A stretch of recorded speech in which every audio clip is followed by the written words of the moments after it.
They just wanted ice cream. But that day, I lost my great-grandkids forever. It was supposed to be a simple afternoon. The sun was warm, their laughter filled the quiet street, and all they wanted was ice cream from the corner shop, the same walk we'd taken 100 times before. Emma was 6, holding my hand and chattering about her upcoming birthday. Noah was 4, skipping ahead in his light-up sneakers, singing some cartoon song. It was perfect, ordinary, safe, but then a sound, a distraction. 1 second of turning away to answer my phone. Just 1 second. When I looked back, they were gone. No screams, no struggle, no footprints, just silence, and a melting ice cream cone abandoned on the sidewalk. That day still plays in my mind on an endless loop, frame by frame, second by second. The police investigation, the search parties, the questions I couldn't answer, and the unbearable weight of knowing that one moment of inattention cost me everything. Content warning. This story deals with child disappearance and loss. Subscribe for true stories of tragedy, mystery, and the aftermath of unimaginable loss. Chapter 1. The Perfect Day. Before everything changed in 1 second. My name is Dorothy Collins. I'm 76 years old, and 3 years ago, on a sunny June afternoon, I lost my great-grandchildren. Not lost like misplaced. Not lost like they wandered off and were found. Lost, vanished, gone. Emma was 6, Noah was 4, and in the time it took me to answer a phone call, maybe 30 seconds, they disappeared from a residential street in broad daylight. No witnesses, no screams, no trace, just a melting ice cream cone on the sidewalk where Noah had been standing. This is the story of that day, the day that destroyed my family and haunts me every single moment I'm still alive. Let me take you back to before, to when they were still here. Emma and Noah were my great-grandchildren, my granddaughter Claire's kids. Claire was a single mother working 2 jobs to make ends meet, and I helped with childcare whenever I could. That summer, Claire had picked up extra shifts at the hospital where she worked as a nurse, so Emma and Noah spent most of their days with me. I loved it. After raising my own children, after my husband passed away, after years of the house being too quiet, having children around again brought life back into my home. Emma was bright, talkative, curious about everything. She loved reading and would make me read the same books over and over. She wanted to be a veterinarian when she grew up. Noah was all energy and joy. He loved dinosaurs, trucks, and anything that made noise. His laugh was infectious. One of those pure, genuine laughs that only children have. They called me Gigi. Great-grandma was too much of a mouthful. That day, June 18th, 3 years ago, started like any other. I picked them up from Claire's apartment at 9 a.m. She was doing a double shift and wouldn't be home until late. "Be good for Gigi," she told them, kissing their heads. "We will," Emma promised.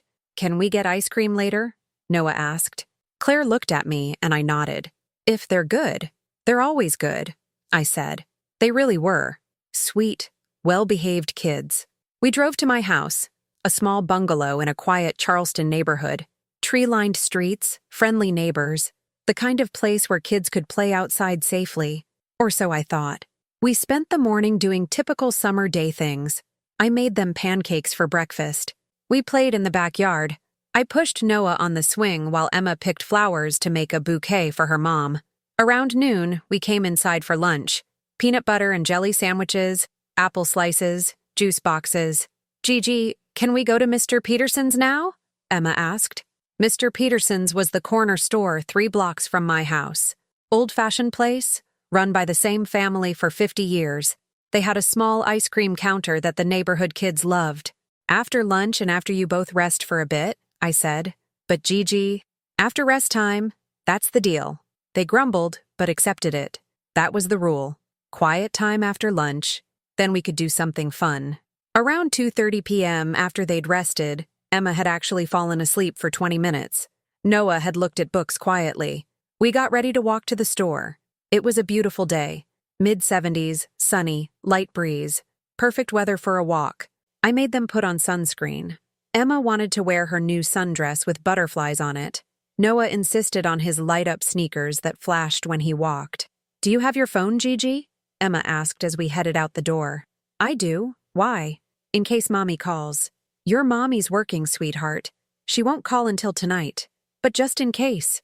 Just in case, I agreed, patting my pocket where my phone was. We stepped out into the sunshine, and I locked the door behind us. Asalat. The walk to Mr. Peterson's was one we'd done countless times. 3 blocks down Magnolia Street, past the Hendersons' house with the garden gnomes, past the Johnsons' house with the big oak tree, past the little playground where we sometimes stopped. Emma held my hand on my right side. Noah walked on my left, close but not holding hands. He was in a phase where he was too big for hand-holding unless we were crossing streets. They were chattering happily. Emma was telling me about a book her teacher had read to her class before summer break. Noah was singing the theme song from some cartoon, getting half the words wrong but not caring. I can still hear their voices, still see Noah's shoes lighting up with every step, still feel Emma's small hand in mine. We passed Mrs. Henderson, who was watering her garden gnomes. "Afternoon, Dorothy," she called. "Taking the little ones for ice cream?" "We are. Say hi, kids." "Hi, Mrs. Henderson," they chorused. "You're so lucky to have them," she said. "I know," I replied. "I really am." That was at 2:38 p.m. I know because I glanced at my watch, calculating how long we had before I needed to start thinking about dinner. We reached the corner of Magnolia and Oak Street. The store was just 1 more block down. "Can I get chocolate?" Noah asked. "You always get chocolate," Emma said. "I'm getting strawberry." "Chocolate is the best. Strawberry is better." "Is not." "Is too. You can each get whatever flavor you want," I said, smiling at their bickering. That's the beauty of ice cream. We waited at the corner for the light to change. Even though this was a quiet neighborhood with minimal traffic, I was always careful at intersections. The light changed. We started to cross, and that's when my phone rang. "Architect!"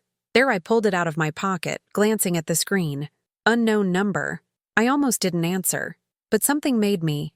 Maybe the thought that it could be Claire calling from the hospital, maybe from a different line. "Hello?" A voice I didn't recognize. "Is this Dorothy Collins?" "Yes, who's calling?" "This is about your car insurance." A spam call. A goddamn spam call. "I'm not interested," I said, about to hang up. "Wait, ma'am, I just need 1 moment of your time." I stopped walking to focus on ending the call properly. I've always been that way. Can't walk and talk on the phone at the same time. Need to stand still to concentrate. The kids kept moving a few steps ahead. "I said I'm not interested," I said more firmly. "Please remove me from your call list." "But ma'am," I hung up. The whole interaction took maybe 30 seconds. 45 at most. I looked up. Emma and Noah were gone. "Asis gotcha." At first, I wasn't alarmed. They'd probably just walked ahead a bit, maybe to look at something interesting. "Emma? Noah?" I called, walking forward. Nothing. I walked faster. "Kids? Where are you?" The street was quiet. A few parked cars, trees rustling in the breeze, but no children. "Emma! Noah! This isn't funny! Come out right now!" My voice was rising, panic starting to creep in. I reached the spot where I estimated they would be, maybe 20 yards ahead of where I'd stopped. Still nothing. "Emma! Noah!" I was running now, my old knees protesting but adrenaline overriding the pain. I reached Mr. Peterson's store, burst through the door. "Have you seen 2 children?" I gasped to Mr. Peterson. "A girl and a boy, 6 and 4 years old?" He looked startled. "No, ma'am. Haven't seen any children today. Are they missing?" I don't know. We were walking here and I stopped for just a second and I ran back outside, looked up and down the street. Nothing. "Emma? Noah? Please." A neighbor came out of his house, concerned. "Ma'am, are you all right?" "My great-grandchildren. They were right here." "Did you see them?" "I didn't see anyone. I've been working in my garage. How long have they been missing?" Just a minute or 2. Maybe less." "They can't have gone far." "But where? Where could they have gone in less than a minute?" I called 911. My hands were shaking so badly I could barely dial. 911, what's your emergency?" "My great-grandchildren are missing. We were walking to the store and they disappeared." "Okay, ma'am, stay calm. How old are the children?" 6 and 4, Emma and Noah. We were on Oak Street near Magnolia, and I looked away for just a second. "Officers are on their way.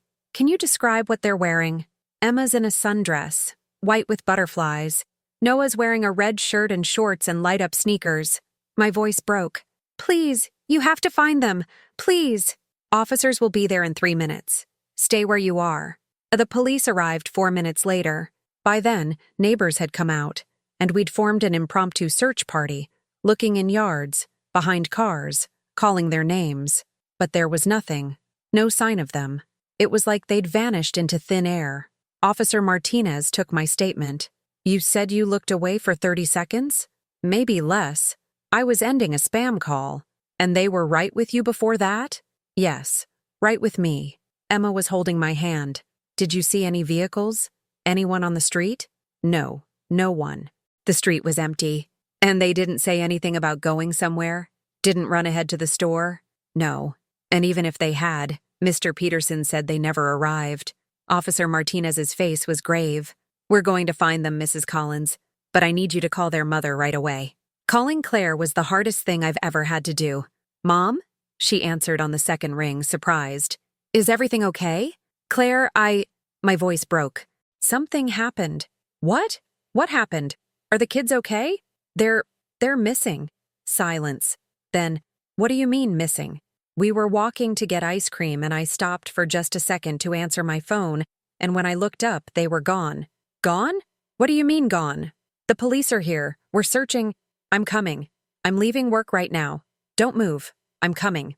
She hung up. I stood there, phone in hand, surrounded by police officers and neighbors, and all I could think was, this is my fault. This is all my fault. Chapter 2. The Aftermath.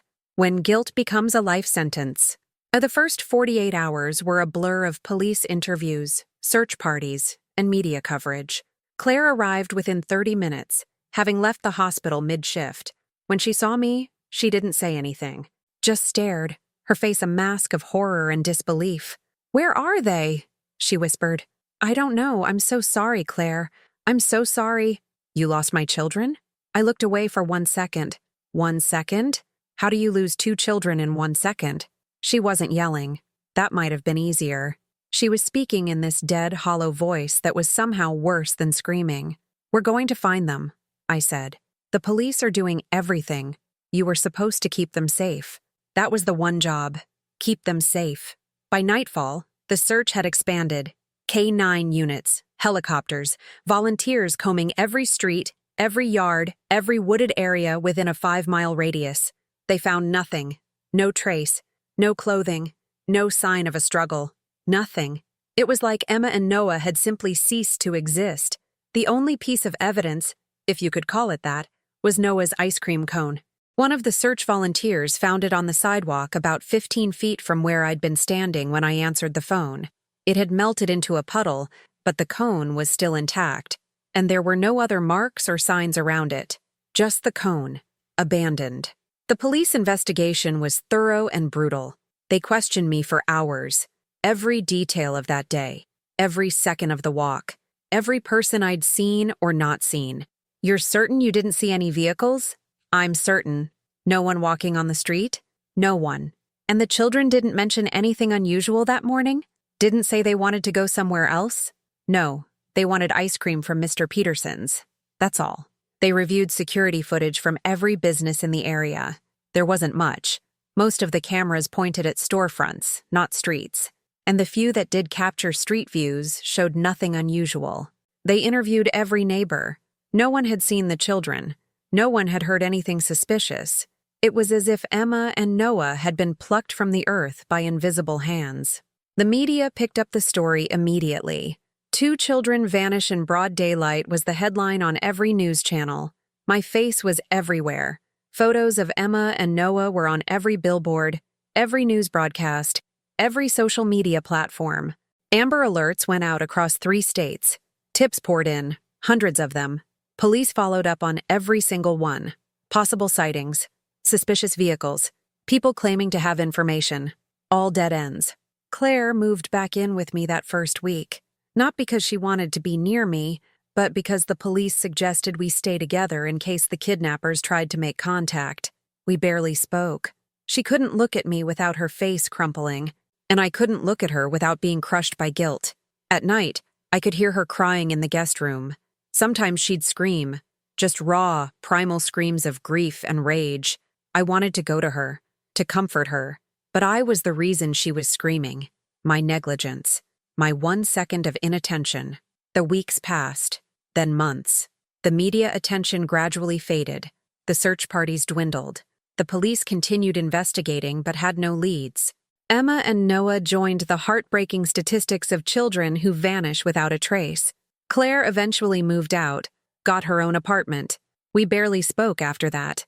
On Emma's 7th birthday, which she never got to celebrate, Claire sent me a text. "You took my children from me. I will never forgive you." I didn't respond. What could I say? She was right. And the guilt is a physical weight. It sits on my chest every morning when I wake up and realize they're still gone. It chokes me when I see children their age playing in parks.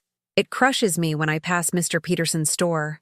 I've replayed that day 10,000 times in my mind, frame by frame, second by second.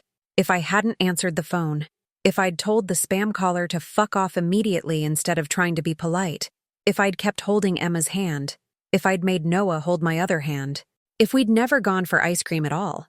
10,000 if-onlys that changed nothing. The police eventually told me their working theory: opportunistic abduction. Someone saw 2 children walking slightly ahead of an elderly woman, saw a moment when I was distracted, and in that window, 30 seconds, maybe 45, snatched them both and drove away. But how? I asked. How could someone grab 2 children in broad daylight without anyone seeing? Without them screaming? The detective's face was grim. If it was someone they knew, or someone who seemed trustworthy, an adult who approached quickly and said something like, "Your grandmother sent me to get you," they might have gone without resistance, at least initially. But Emma knew not to go with strangers. We'd talked about it. Kids are trusting, especially if someone seems authoritative or if they think a trusted adult sent them. So you're saying they went willingly? I'm saying it's possible they were confused or tricked. And once they were in a vehicle, the kidnapper could have driven away before they realized something was wrong. 3 years later, Emma would be 9 now. Noah would be 7. I wonder if they're alive, if they remember me, if they remember that day. I wonder if they hate me for losing them, if they understand it was an accident, if they think I abandoned them.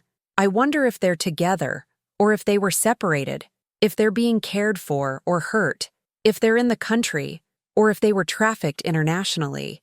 The not knowing is its own kind of torture. I'm 76 years old now. I have limited time left on this earth, and I will die not knowing what happened to my great-grandchildren. That's my punishment, to live the rest of my life with this unanswered question, this unbearable guilt, this knowledge that I had one job, keep them safe, and I failed. People try to tell me it wasn't my fault, that anyone could have been distracted for 30 seconds, that I couldn't have known what would happen. But it doesn't matter. Fault is irrelevant when the outcome is 2 children gone forever. I still live in the same house. I can't bring myself to move, in case Emma and Noah somehow find their way back, in case they remember where Gigi lives. Their rooms are exactly as they left them that morning. Emma's books on her shelf, Noah's toy dinosaurs on the floor. Sometimes I sit in there and just exist, surrounded by their things, breathing the same air they breathed. Claire hasn't spoken to me in 2 years. She's in therapy, trying to rebuild her life. She started a foundation for missing children, turned her grief into action. I'm proud of her, but I'm not part of it. She made it clear, I'm a reminder of the worst day of her life, and she can't heal while I'm around. I understand. Last month, I got a call from Detective Martinez. The case is still technically open, though it's cold now. "Mrs. Collins, I wanted to let you know. We got a possible lead. A woman in Tennessee thinks she saw 2 children matching Emma and Noah's description at a rest stop. We're following up." My heart stopped. When? 2 weeks ago. It may be nothing, but we're investigating. Were they okay? Did she talk to them? She only saw them briefly from a distance, but we're running it down. It turned out to be nothing. The children were identified as a local family, not Emma and Noah. Just another false hope in a long line of false hopes. Epilogue. They just wanted ice cream. That's what haunts me most. They weren't asking for anything unreasonable. They weren't being difficult. They just wanted a simple treat on a summer afternoon. And I said yes. I said yes because I loved them and wanted to make them happy. And that decision, that one yes, led to the moment where I answered a phone call and lost them forever. Sometimes I wish I could go back to that morning and say no. Tell them we'd get ice cream another day. Keep them home where they were safe. But I can't. I can only live with what happened. If Emma and Noah are out there somewhere, I want them to know something. Gigi loves you.